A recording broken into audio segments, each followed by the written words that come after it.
Aujourd'hui, les supercalculateurs qu'on utilise à base de silicium, nos processeurs tels qu'on les connaît, c'est des gouffres à énergie.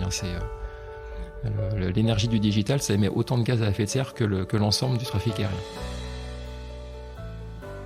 Et quand on s'intéresse à un infiniment petit, on découvre d'autres comportements, notamment les fameux états de superposition où une particule peut être dans deux états en même temps.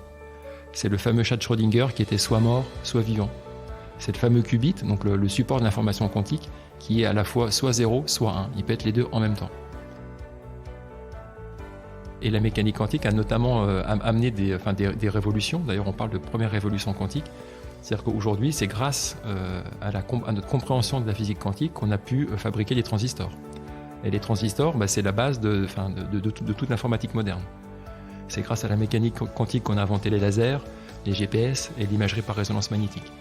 Donc c'est ça que ça nous a apporté. C'est pour ça qu'on a parlé de révolution, parce que ça a vraiment quand même, imaginer un monde sans informatique aujourd'hui, c'est complètement inconcevable. Parce que la communauté est clé, parce que l'entraide nous possède, on a décidé de mettre en lumière tous ces visionnaires. Bienvenue dans le podcast Build a City for Good de Daphne.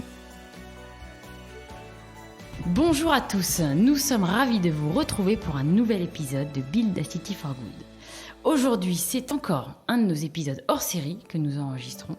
Et vous savez, c'est ces épisodes pour vous parler de ceux pour qui nous nous levons chaque matin, les entrepreneurs que nous soutenons. Aujourd'hui, c'est Georges-Olivier Raymond, a.k.a. Georges. On appellera bien sûr Georges tout le long de l'épisode. Donc ne vous inquiétez pas, c'est bien le même invité qui est CEO et cofondateur de Pascal. Si vous nous suivez encore une fois sur les réseaux ou notre newsletter, vous avez dû voir passer la nouvelle. Pascal, c'est l'un des derniers investissements de Daphne. Bonjour Georges-Olivier, ou bonjour. Georges tout court. Georges, oui. Merci d'avoir accepté notre invitation, on est ravis de t'avoir parmi nous. Et à côté de moi, encore une fois, comme le dernier podcast que vous avez entendu, c'est le seul et unique Paul Bazin de l'équipe de Daphne. Bonjour, encore une fois, j'aime beaucoup, même si c'est que mon deuxième. J'ai l'impression maintenant d'être un...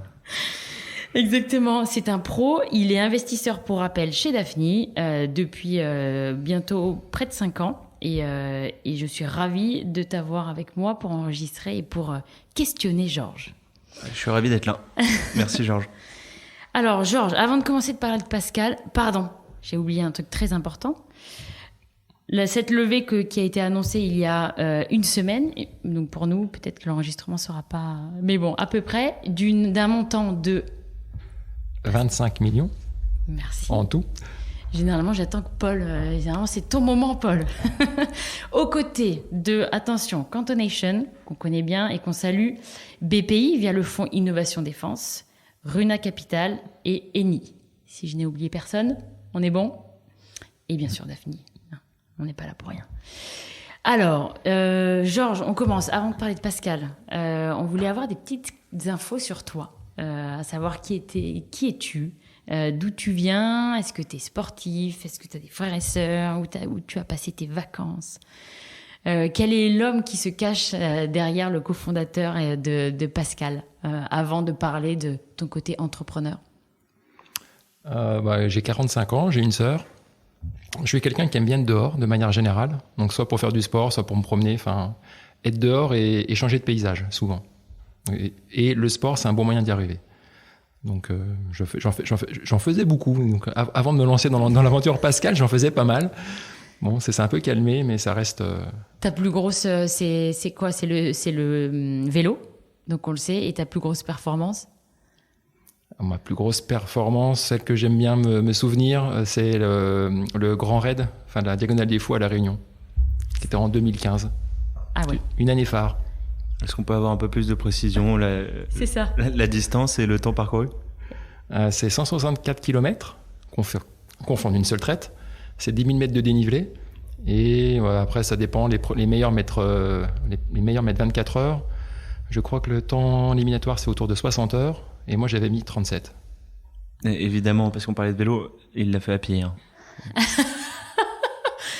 Mais non, mais attends, c'est pas possible. T'as mis la moitié du temps Tu l'as fait, attendez, Non, éliminatoire. C'est-à-dire que si tu fais au-delà des 60 heures, ça sert à rien de passer à la ligne d'arrivée. Tu seras pas un finisher. Mais toi, tu l'as fait en 37 heures. Mais il est exceptionnel, cet entrepreneur, non? Ouais, parce que déjà, il faut le finir, le truc. Mais paradoxalement, les qualités d'endurance, je trouve, servent beaucoup pour la vie d'entrepreneur, en fait. Ah ben ouais. Parce qu'il faut être endurant pour être entrepreneur. Et ça, c'était, tu as dit en 2015? C'était en 2015, ouais. Ok, et donc chaque année, tu te donnes un petit défi comme ça ou pas? Celui-là, c'était pour le plaisir. Ah, parce que nous, on a fait 300 km entre Perpignan et Barcelone. En vélo. En vélo, pardon. Le sport, pardon. Vas-y. Le sport, on fait avec ce qu'on a, en fait. Et ce qu'on a, c'est pas nous qui le choisissons. Donc, il faut être assez relax vis-à-vis de la performance. Moi, c'est ce que je dis toujours. La performance, elle est dans les gènes. Après, c'est ce que vous en faites, vous. Donc, si vous trouvez la force de faire vos 300 km de vélo alors que vous n'êtes pas fait pour ça, à la limite, c'est même plus fort. C'est vrai. C'est pour ça que j'aime bien le golf, moi. C'est pour ça que Paul n'était pas là à cet événement. Super. Et tu passais tes vacances où? T'as grandi où? Parisien Alors, je suis savoyard, donc je suis né en Savoie. Mes parents étaient professeurs, ils ont eu une mutation, quasiment au moment de ma naissance. Donc, j'ai passé toute ma jeunesse dans le centre de la France, en Saône-et-Loire, dans une petite ville qui s'appelle Charolles, qui est connue pour sa race de viande, sa race de vaches à viande, les charolaises. Donc, j'ai grandi là-bas. C'est un environnement campagnard, il n'y a pas de bocage.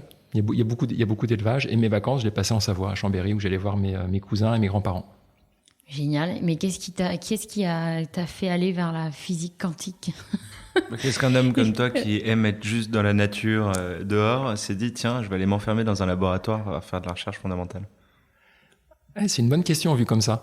Je suis passé par le concours des grandes écoles, donc par les classes préparatoires. On fait beaucoup de physique, beaucoup de sciences, souvent avec un côté très, très didactique, ça vient d'en haut. On vous explique la vie comme ça. Et donc, j'aimais ça. Et au cours de c'était en SP, donc en deuxième année, j'ai eu une ouverture d'esprit. Donc, c'était un numéro de hors-série de Pour la Science qui parlait de l'expérience d'Alain Aspect, qui était dédié au quantique. Et dedans, il y avait l'expérience d'Alain Aspect.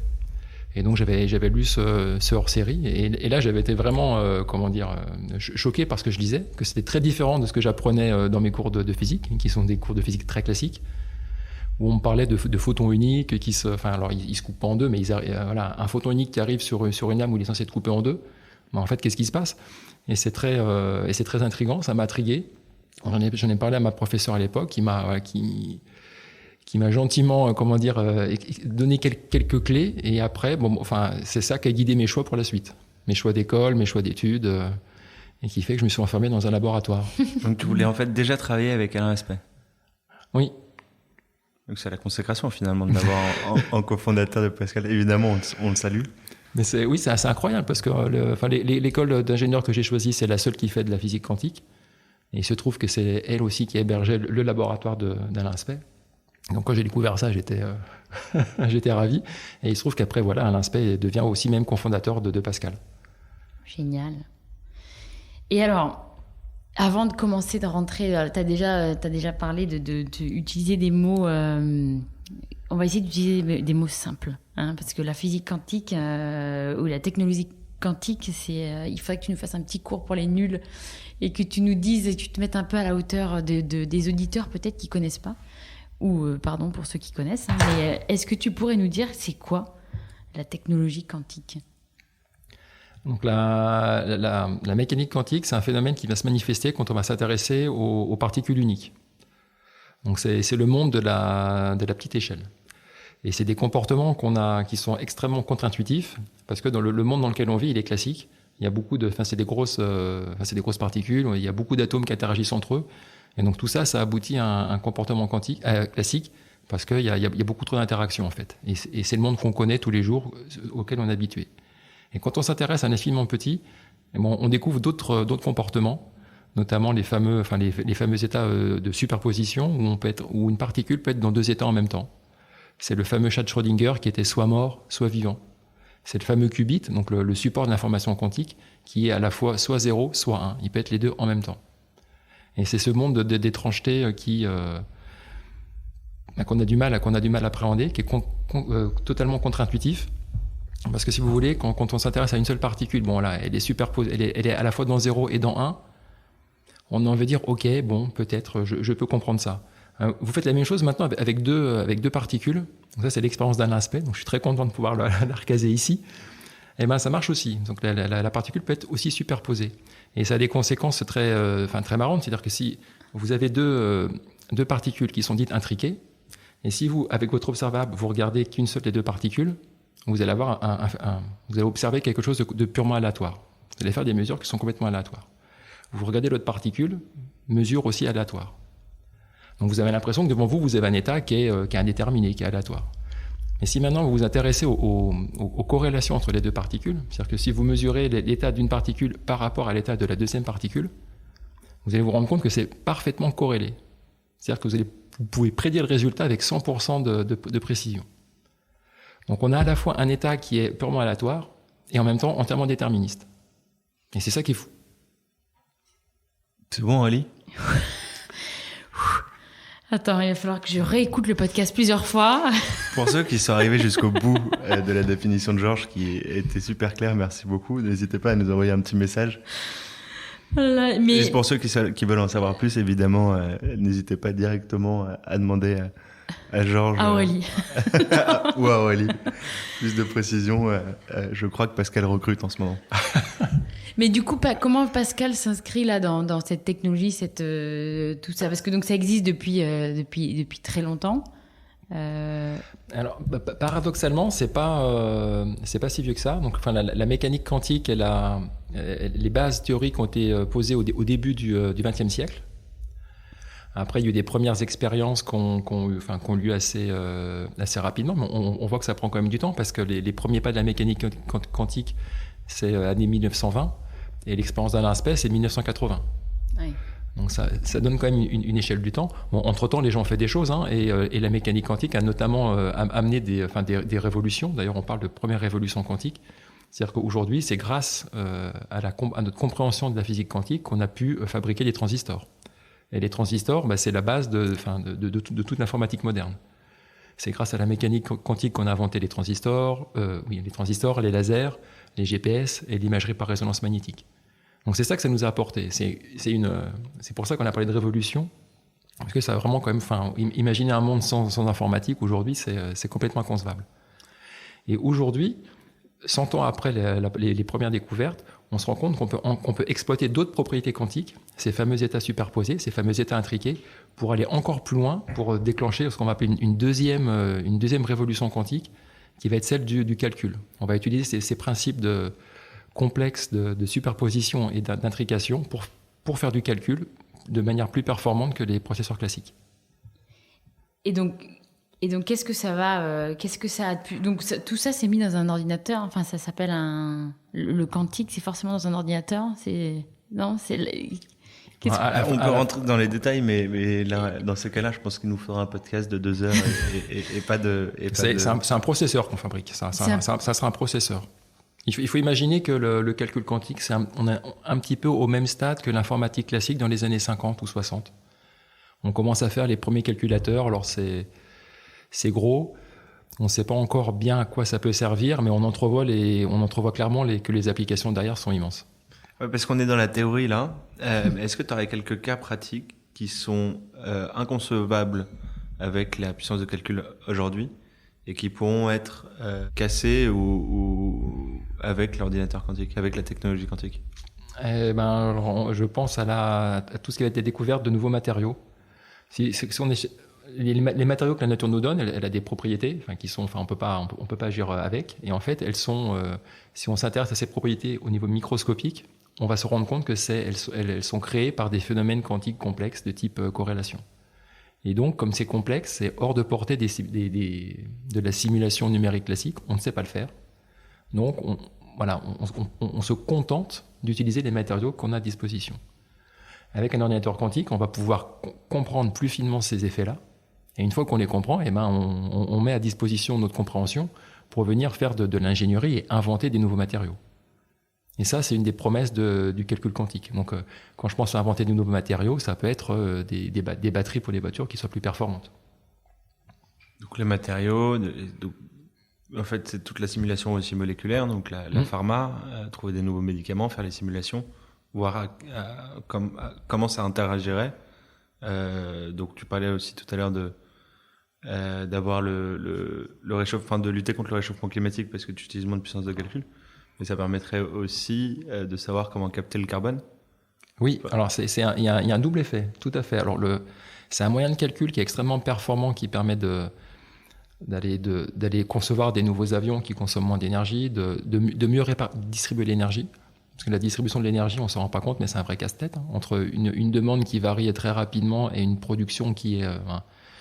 on ne peut pas débrancher une centrale nucléaire à la demande. Donc c'est des problèmes extrêmement complexes. Et apprendre à mieux distribuer ça, ça fait économiser de l'énergie. Et cerise sur le gâteau, c'est que le moyen de calcul qui vous permet de faire ça, le processeur quantique, en plus, lui, il consomme très peu d'énergie.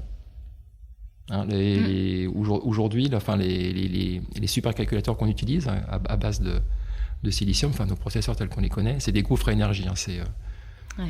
L'énergie du digital, ça émet autant de gaz à effet de serre que l'ensemble du trafic aérien. Et là, avec l'ordinateur quantique, on a quelque chose qui consomme vraiment rien. Ça se branche sur une prise, ça se branche sur votre cuisine. Mais alors du coup, si on en revient donc Pascal, vous l'avez créé en 2019. Et donc, qu'est-ce que vous faites concrètement pour les auditeurs, parce que nous, on sait. Je sais, Paul, que tu sais.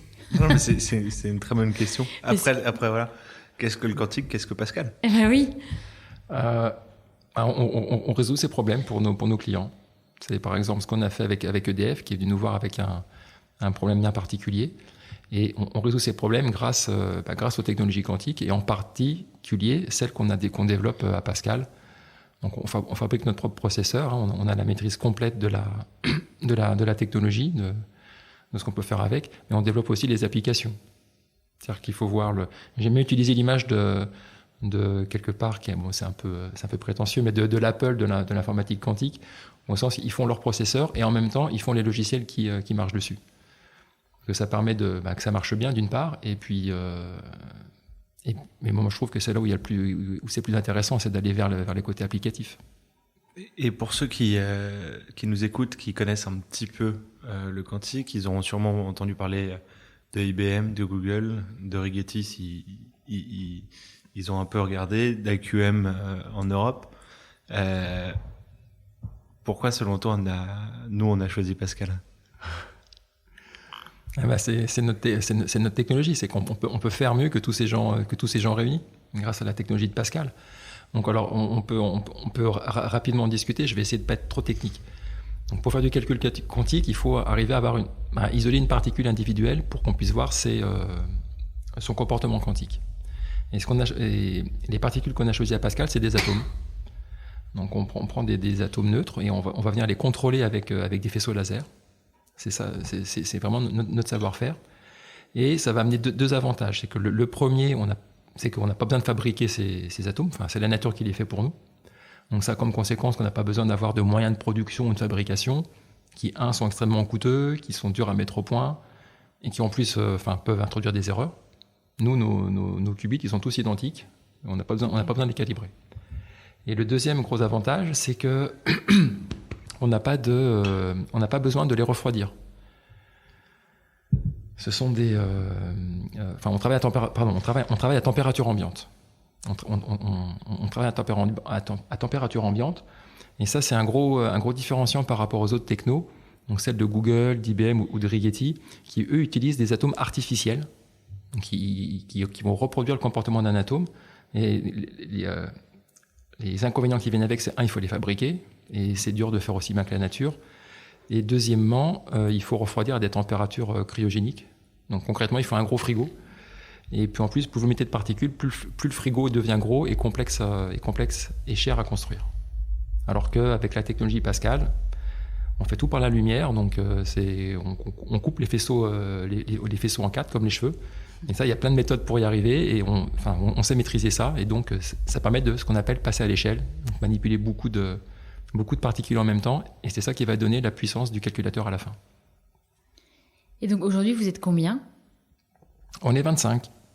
Ok, 25. Et donc, mais qui qui arrive à maîtriser cette techno et non, mais qui sont ces gens qui maîtrisent tout ça et qui vous aident dans l'équipe vous allez, elle a quel genre quelle est la nature un peu et de l'équipe qui fait quoi Alors c'est ça que j'aime bien dans le projet, c'est que on fait le grand écart sur les métiers. C'est-à-dire qu'il y a un côté où il faut des cerveaux, il faut du quantique, il faut des gens qui ont fait ça pendant 15 ans. Et en même temps, à la fin, on va être embêté par un câble, par une soudure ou par des problèmes très pratiques comme trouver des locaux. Et on fait ce grand écart en permanence. Et pour que tout ça marche, il faut de tout. Donc on a commencé par embaucher des PhD, des gens qui connaissent. Et maintenant, on recrute des ingénieurs. Mais qui sait se servir d'un ordinateur quantique aujourd'hui? Quels sont les métiers? C'est des ingénieurs? C'est quoi, des doctorants, Alors c'est une bonne question. C'est des métiers inventés en fait, parce que pour l'instant, personne ne sait s'en servir, et ça fait partie un petit peu du projet que de former les gens. Et c'est quelque chose que j'aime bien dire, c'est que cette formation, elle prend du temps. Donc l'attitude un peu française de dire bon ce truc-là ça marche pas, on va attendre que ça marche et puis on s'y intéressera. Mais si vous faites ça, automatiquement vous démarrez avec un retard, parce que pendant que vous attendez que la technologie soit au point, il y a d'autres gens qui apprennent. Et une fois que ça sera prêt, eux ils seront lancés. Donc c'est ce qu'on permet de faire, parce qu'on a une technologie qui est assez mature. En plus, on met en place des outils pour que les gens apprennent, se forment. Et les universités aussi travaillent. Il y a plein d'initiatives maintenant pour former ce qu'on appelle des ingénieurs quantiques, des gens qui vont apprendre à se servir de ces machines. Et donc finalement, ça, le gouvernement français l'a assez bien compris qu'il fallait être en amont de tous ces sujets avec son plan quantique. C'est quelque chose qui va vous booster, que ce soit pour aller chercher des talents, que ce soit directement en financement. Alors c'est un sujet glissant. Je pense que c'est définitivement quelque chose qui va nous booster, parce que c'est un message politique qui passe, je trouve. Moi j'étais ravi d'entendre un président de la République française mettre en avant la recherche fondamentale, parce que si Pascal existe aujourd'hui, c'est grâce à elle. Moi il y a 20 ans, quand je faisais ma thèse sur cette techno-là, j'aurais jamais parié sur le fait que ça allait déboucher sur de telles applications, et pourtant.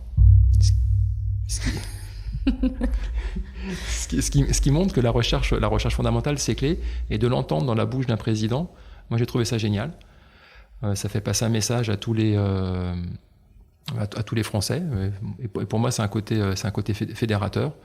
Et puis d'ailleurs, oui, il y a aussi des questions budgétaires qui vont permettre, je l'espère, de continuer à faire progresser la recherche, parce qu'aujourd'hui il y a Pascal, on a une belle techno, mais dans 10 ans il faudra continuer à avoir une belle techno.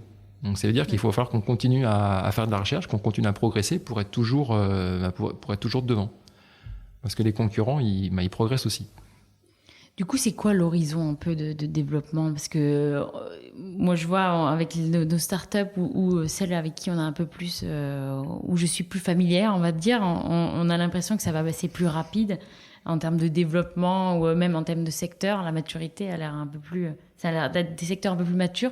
Du coup, qu'est-ce que toi, Paul, qu'est-ce qui vous a fait aller vers Pascal et vers Georges-Olivier? Ouais, c'est vrai, quand on dit la révolution quantique, c'est dans 5 ans, 6 ans, 10 ans. Là, c'est le moment où il y aura plein d'applications différentes, où toutes les industries auront été impactées par justement cette nouvelle puissance de calcul. Mais ce qui est incroyable avec Pascal, c'est qu'on voit aujourd'hui des applications concrètes avec lesquelles il travaille avec des industriels, des corporates qui ne sont pas du tout spécialisés dans le quantique, pour déjà améliorer des process. Et donc, on est en fait au début de cette révolution. Et finalement, le marché va devenir mature à horizon, dans les prochaines années.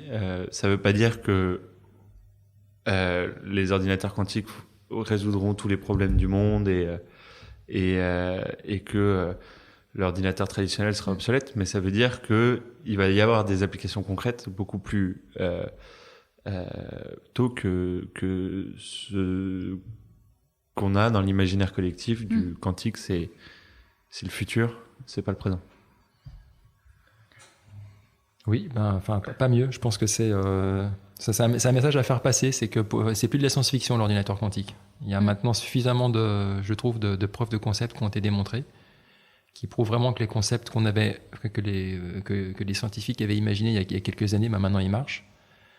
La difficulté, c'est le passage à l'échelle, et ça, c'est ce qu'on porte nous à Pascal. Et en termes d'application, on en a déjà qu'on développe, mais bon, alors évidemment, pour l'instant, il n'y a pas encore d'intérêt pour un industriel à utiliser notre technologie. J'irais du point de vue commercial ou retour sur investissement. Mais c'est quelque chose qui va arriver vite. Nous, on estime. Alors, il faut être toujours prudent avec ces estimations-là parce que c'est pas. Personne ne sait, mais il y a des estimations qui montrent qu'avec notre processeur, sur le cas d'usage sur lequel on travaille avec EDF, on pourrait potentiellement atteindre ce qu'on appelle l'avantage d'être plus performant sur notre machine que sur les machines classiques à horizon 2023-2024. Ah oui, c'est demain. Et ça, c'est très bientôt. Mais en tout cas, le fait que Eni aussi ait voulu investir et participer à l'aventure Pascal montre un intérêt industriel assez fort dans le quantique. Peux-tu nous rappeler qui est Eni ? Eni, c'est le grand énergéticien italien. Ouais. C'est ça. J'avais oublié l'origine d'Eni. Et justement, moi, ma question, c'était est-ce que en Europe, on est pionnier et ou dans le monde entier, la technologie quantique, elle en est où par rapport aux recherches que vous avez fait, toi, par rapport à ta thèse il y a 20 ans est-ce que tu aurais pensé déjà monter ça en France, monter Pascal en France ? Est-ce que non, mais est-ce que à un moment donné, tu t'es pas dit, tiens, il faudrait mieux aller aux US parce que là-bas, ça va plus vite ou... Il y a des jours où je me pose la question, ça me fait sourire. Il y a certains événements je pense qu'ils résonneront aussi chez Paul qui comprend pourquoi je souris. Oui, des fois, je me dis que ce serait bien de faire ça aux US. Mais bon, écoutez, je suis français, je suis content d'être français. La technologie est 100% française. Elle est née sur le plateau de Saclay.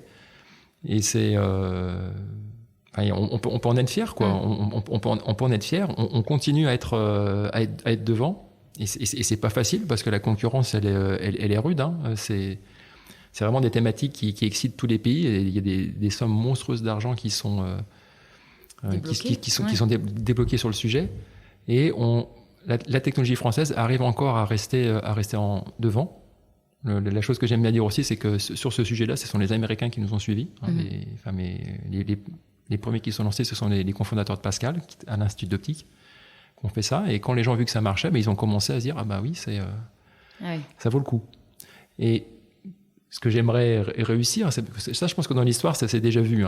Notamment dans la première révolution quantique, les bases fondamentales de la physique, ça a été développé en Europe.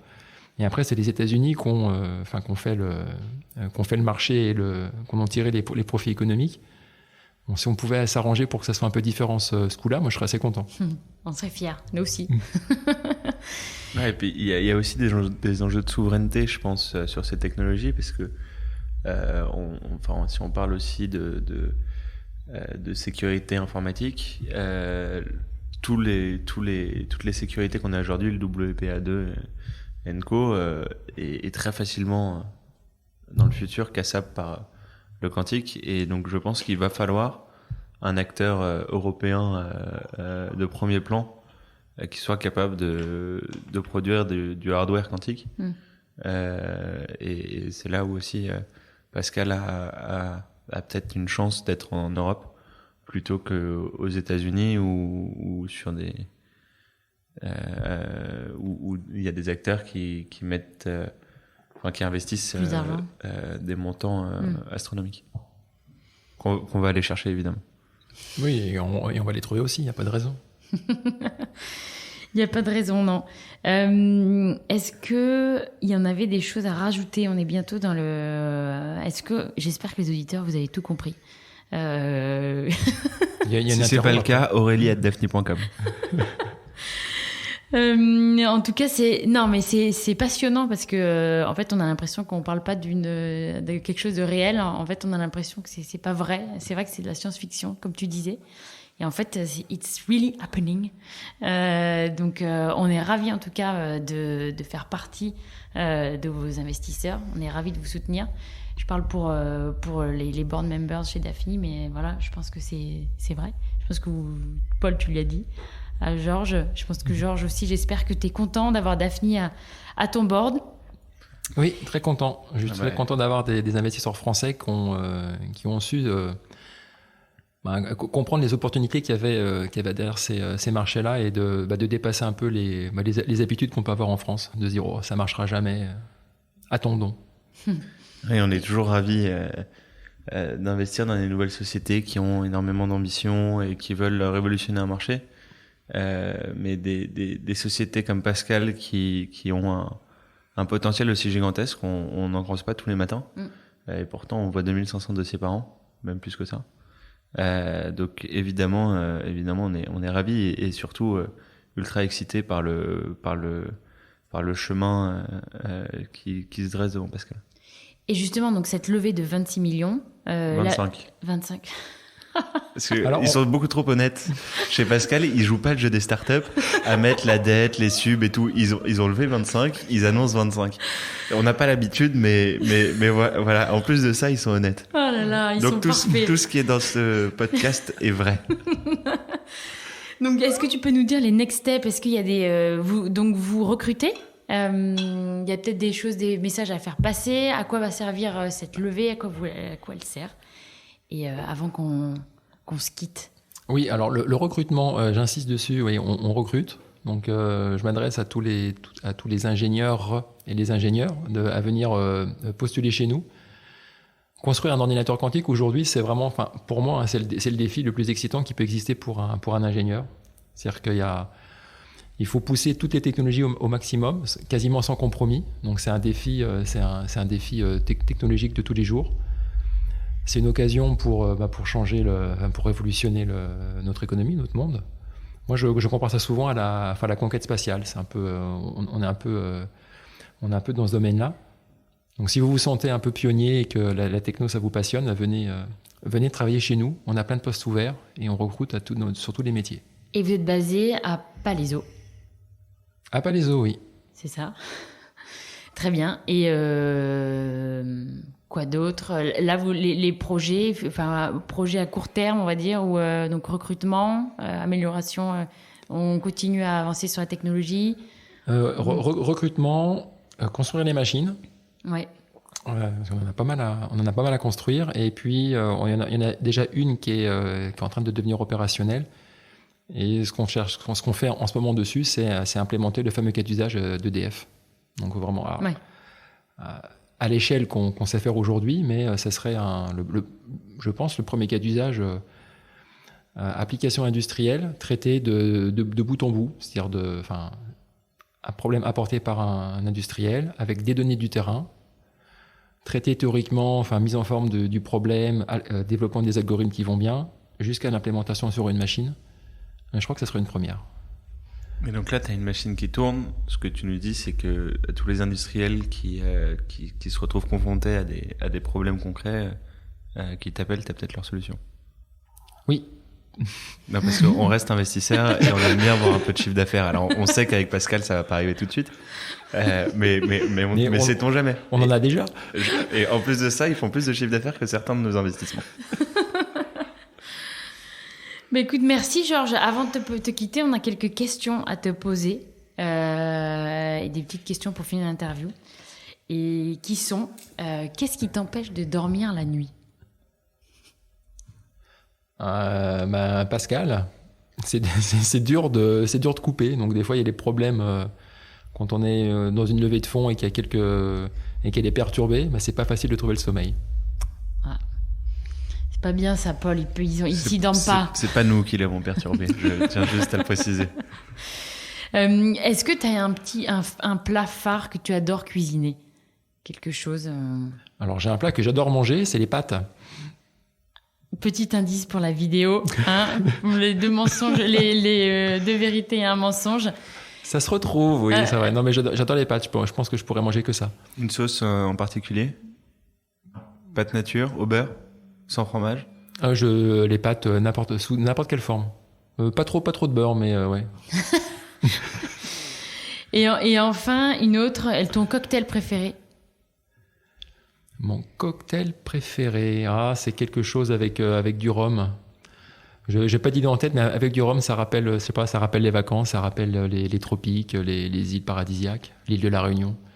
Bref, voilà. Et la dernière, pour finir, quelle destination pour cet été tu recommanderais? Parce que les gens vont partir en vacances, là. Alors moi, je vais aller à la montagne, donc je recommande aux gens d'aller à la mer. T'as raison. T'as pas envie de voir la foule, t'as bien raison. Allez à la mer. On finira sur ça, c'était super. Merci beaucoup. Pascal, donc Georges-Olivier Raymond de la société Pascal, un des derniers investissements de Daphni. N'hésitez pas, donc si vous recherchez un job, c'est vous adresser auprès de Georges ou bien de Daphni, on peut vous mettre en relation. Et puis voilà, si vous avez des questions sur le quantique aussi, Paul est aussi assez calé maintenant.